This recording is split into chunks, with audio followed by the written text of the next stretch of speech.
अभी अप्रैल का first week है और इतनी गर्मी, पसीना पसीना हो रहा है, देखिए। तो इसका कारण वृक्षों की कटाई, जानवरों को मारना इत्यादि हो सकता है। अभी देखिए तेलंगाना राज्य, पहले तेलंगाना आंध्र प्रदेश में पड़ता था।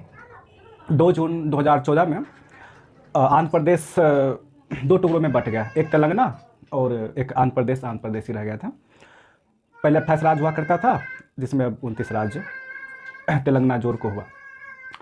वहाँ पे एक आईटी सेक्टर बनाना चाहते हैं, आईटी सेक्टर, और वहाँ पे 400 एकड़ ज़मीन है, उसको काट कर वहाँ के जानवरों को मार कर आईटी सेक्टर बना रहे हैं। जितना भी पदाधिकारी है, वहाँ की सरकार है, तो इसका ही तो असर है ना। अभी मान लीजिए कि हम लोग का जो क्लाइमेट है जानवर से, पेड़ पौधे से ही तो निर्भर है ना। अभी सारे जानवर मर जाएंगे, वहाँ का अभी लमसम 9,000 क्या तकरीबन जानवर हैं और 400 एकड़ ज़मीन में जंगल है। उस सब को काट के, है ना, वहाँ का क्लाइमेट को बर्बाद कर देगा। वहाँ का जानवर सब मरे जा रहा है, भागे जा रहा है, कोई खोज खबर नहीं। वहाँ के जानवर जीव सरकार से गुहार लगाते हैं, मुझे बख्श दो, मेरे भी अंदर जीव है, मैं भी एक जीव हूँ, मेरे अंदर भी फीलिंग्स है, मैं भी जीना चाहता हूँ, बख्श दो प्लीज़। लेकिन वहाँ के लोग नहीं, तुम जीव है तो क्या हुआ, तुमको मारेंगे और अपना जो है फैक्ट्री स्टार्ट करेंगे, सेक्टर बनाएंगे, यहाँ पे आईटी सेक्टर बनाएंगे ताकि रुपया कमाएं।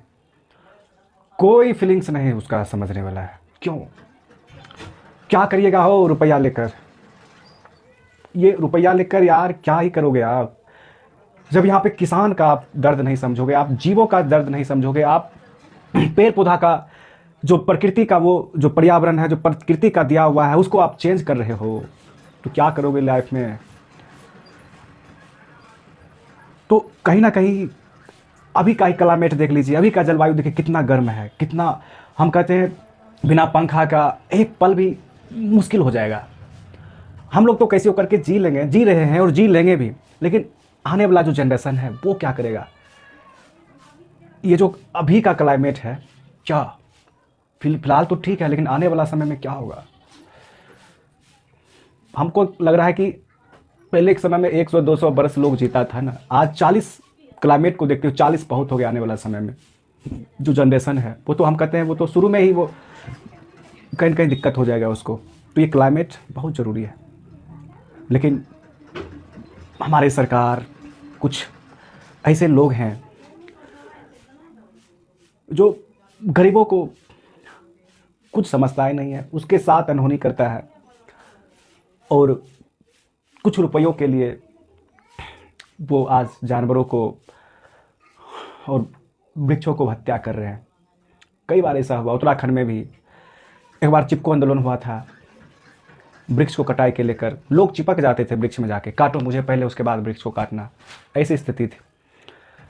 लेकिन इसलिए खैर छोड़िए इन चीज़ों को, इसलिए कभी हम लोग को भी सोचना चाहिए कि ना कहीं चलिए वो सब जो करे, लेकिन हम लोग को थोड़ा बहुत कहीं ना कहीं वृक्ष लगानी चाहिए।